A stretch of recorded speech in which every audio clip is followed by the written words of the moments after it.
And today I'm going to talk about, I'm not going to talk about AI. I'm not going to talk about scaling QPS. I'm not going to talk about scaling data volume.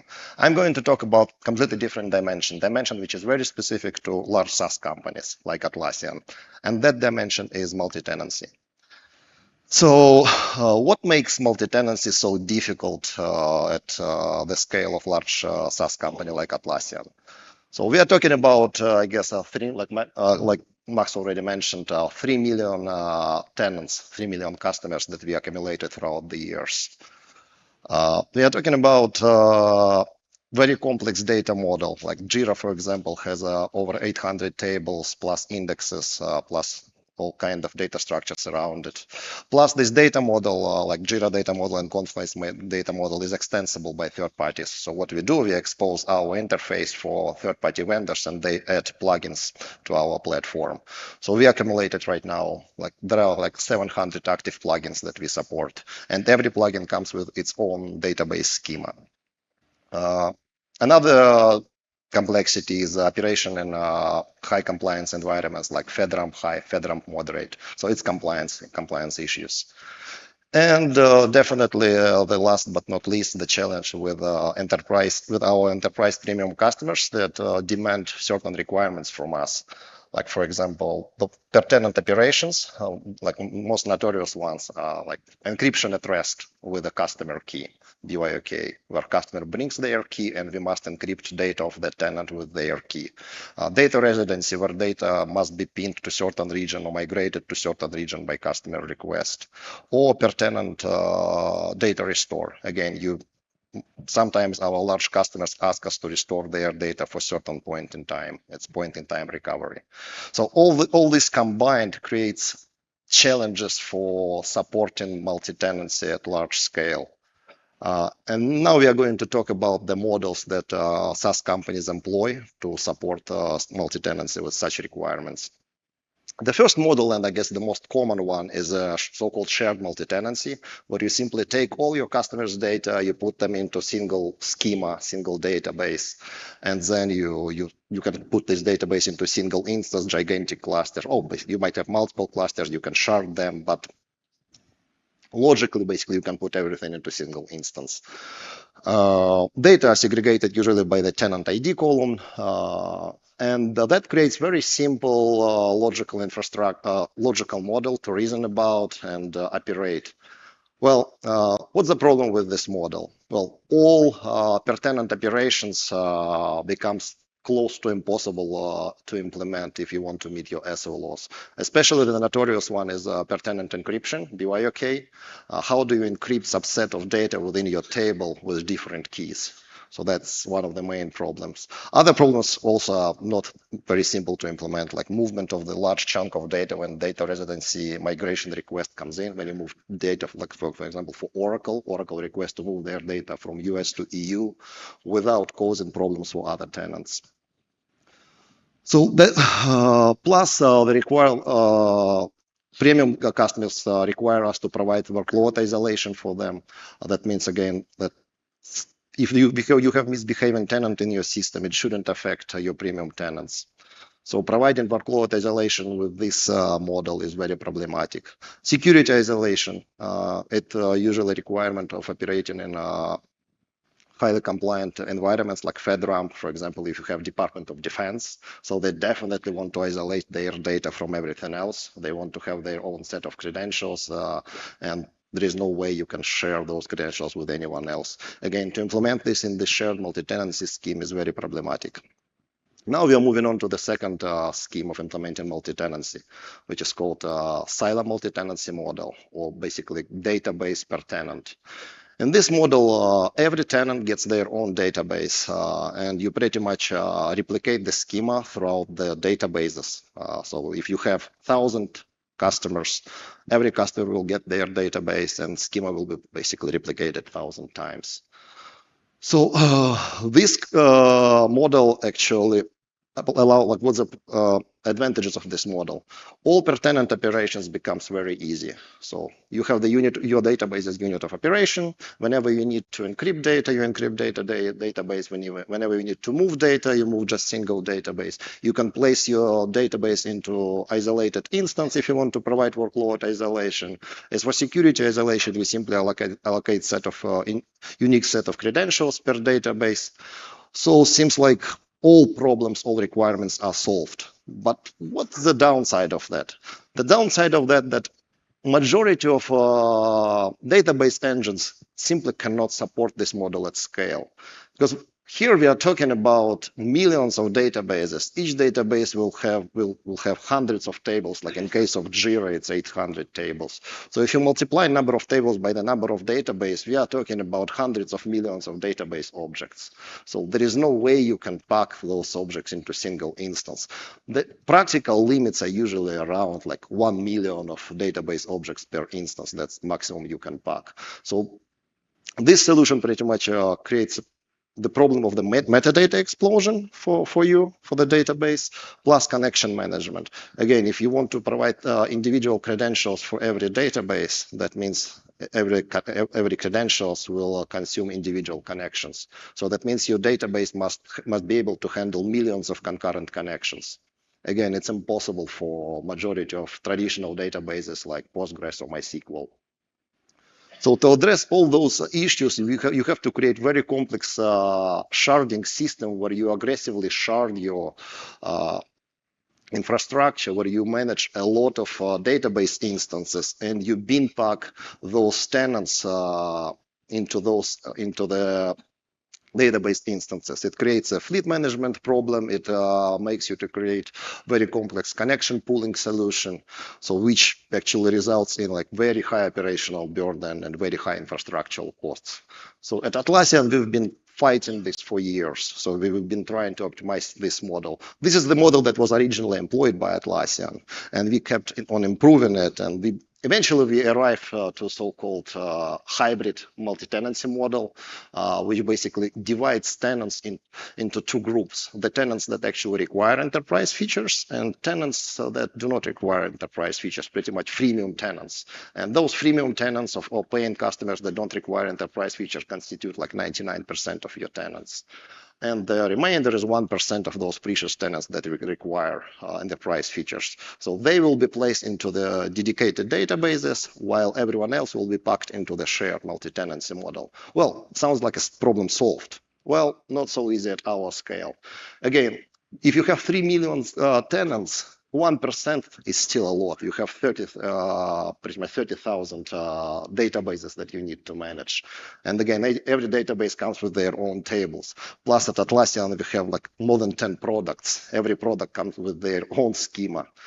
On top of that, we have plugin platform, 700 plus active plugins. Again, every plugin comes with its own schema. So if you are talking about 30,000 tenants multiplied by 700 plugins, you have pretty much 2 million databases again. We are back to silo multi-tenancy scale problem. So even hybrid multi-tenancy doesn't solve all the problems.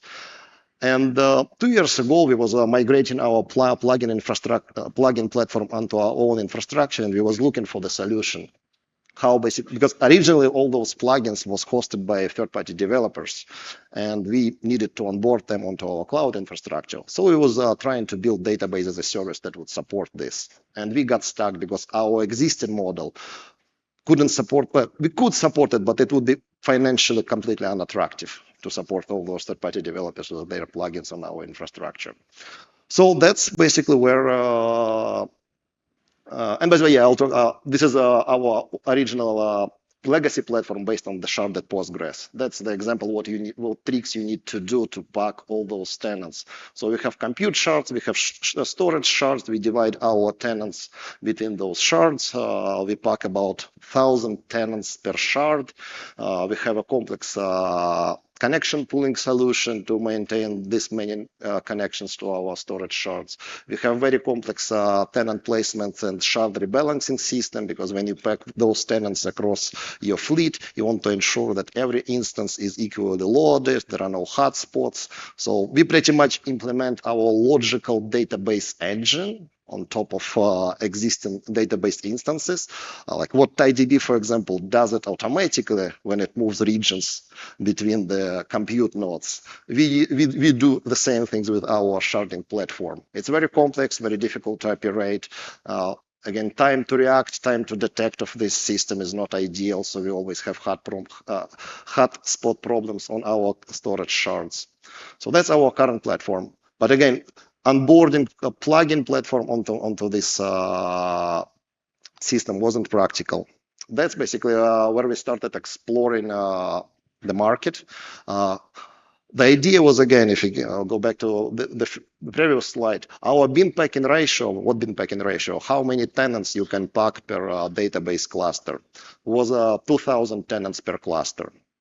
We was looking to find the solution that would allow us to pack 2 orders of magnitude more. The goal was to pack 200,000 tenants per cluster.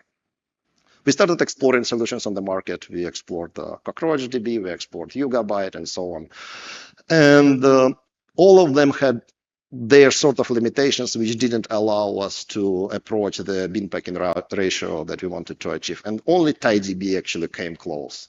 And this is basically where TiDB comes to the rescue. And I will explain basically how it helps us to solve this problem, what internal mechanics of TiDB unblocks us in terms of the achieving bin packing ratio that we want to achieve. So yeah, this is basically the architecture that we wanted to achieve with TiDB.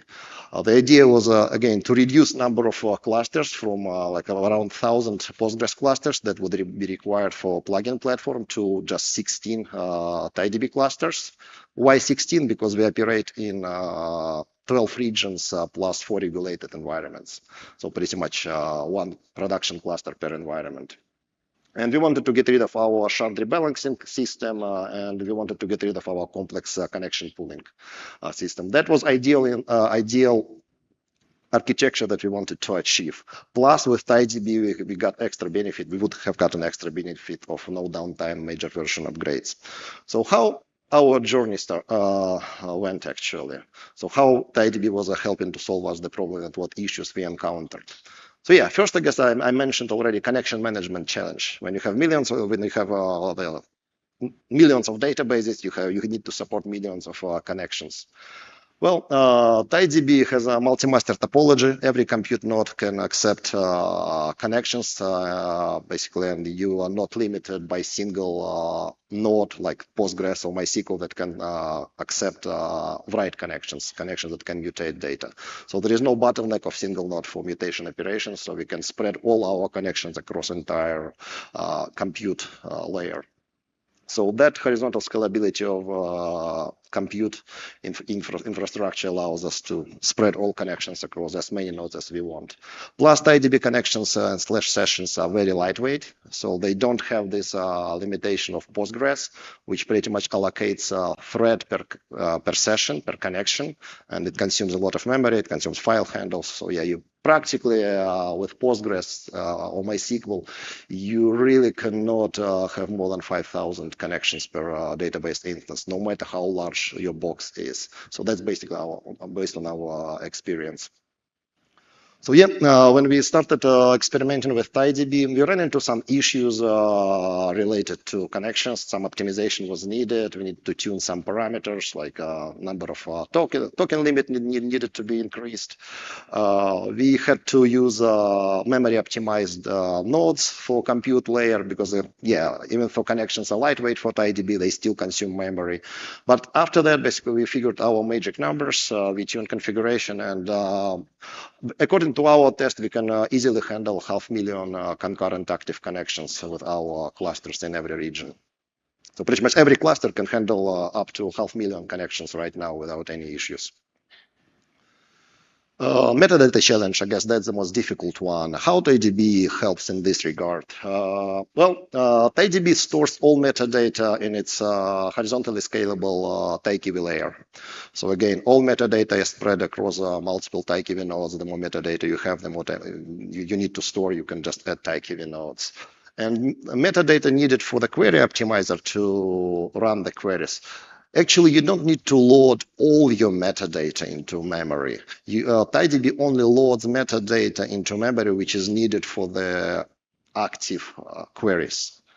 And the usual distribution of the active versus not active is 1 to 99%. 99% of tenants usually non-active and 1% is active. So that means, again, you don't need to load all the metadata about all your tables into memory. All the metadata needed for active tenants needs to be in memory. So TiDB implements this implemented metadata cache, which is initialized lazily, and that pretty much allows us to scale metadata almost infinitely. Well, theoretically infinitely.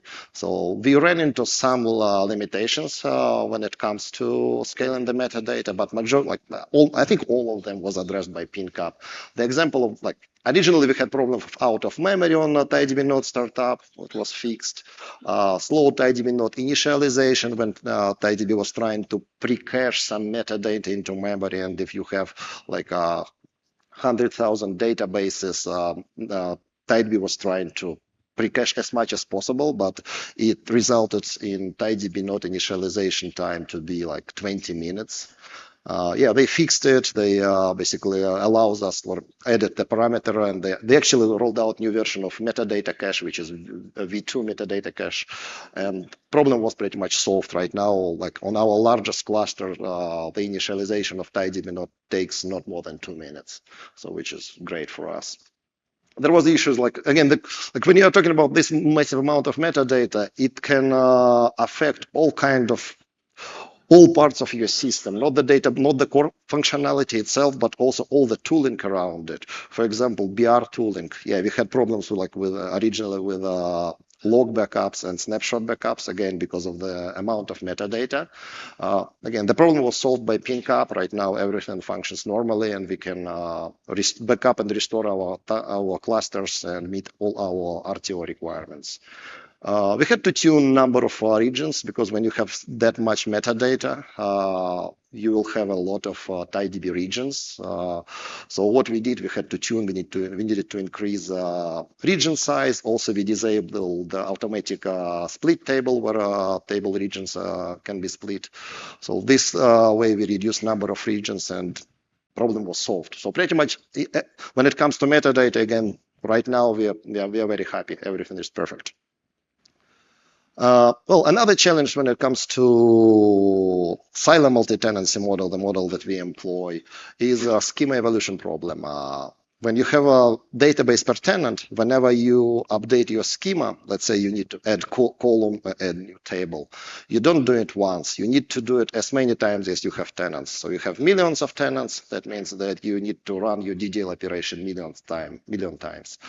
And we have certain SLOs as to how long this process should take. Like whenever we roll out new version of Jira, new version of Confluence, the process should finish within 24 hours. That means that we need to upgrade our entire fleet within 24 hours. And that's, against the main challenge that we had with TiDB, where TiDB DDL pipeline throughput is limited. Even though there is it's not horizontally scalable right now. That means all DDL changes are funneled through the single TiDB node, and this becomes a bottleneck. Even though there is a DXF framework that parallelizes data backfill, but the metadata update itself still funneled through single TiDB node. So yeah, we struggled with it for a while. We couldn't meet our SLOs, but PinCap actually worked internally to improve throughput of the DDL pipeline. And I think they improved it by the factor of 6 or 7. Basically, originally we was able only to process 1,000 DDLs per minute, and they improved it up to 6,000 or 7,000 DDLs per minute. Now, basically, we can finish our schema evolution process within 24 hours, basically meet our internal SLO. Plus, there was a problem with the foreign keys. If you have foreign keys in your schema, they slow down DDL pipeline. They used to slow down. Now the problem is fixed again, thanks to PinCap. So again, now schema evolution problem is solved for our current scale. But the thing is, if you want to pack more tenants, more databases per instance, again, we'll be hitting this limit. So we hope at some point the DDL pipeline will be horizontally scalable. I guess that's just one well, basically thing that we desire from PinCap to improve upon. But other than that, I guess we arrived to our desired architecture that I showed you previously. We improved what we achieved after all this journey. Yeah, we achieved our desired bin pack ratio. Basically, we increased our bin packing ratio 50 times. We from 1 or 2,000 tenants per instance, right now we can pack up to 100 tenants per instance. That resulted in huge reduction of our fleet. So again, like I mentioned, right now we just need, instead of thousands of Postgres instances, we just need 16 TiDB clusters to support our plugin platform. And plus, no downtime during major version upgrades, which is another good achievement. What we're working right now. So we are migrating our smaller products on this new database platform that we built for plugin platform. Like I mentioned, Atlassian has a lot of products in its portfolio. So we are onboarding smaller products like Atlas, Loom, at some point maybe Bitbucket. And what's coming next? Well, future, our main products, Jira and Confluence. We are hoping to replace our legacy platform with this new database platform, which we built on top of TiDB and on board Jira and Confluence. Yep, that concludes my presentation.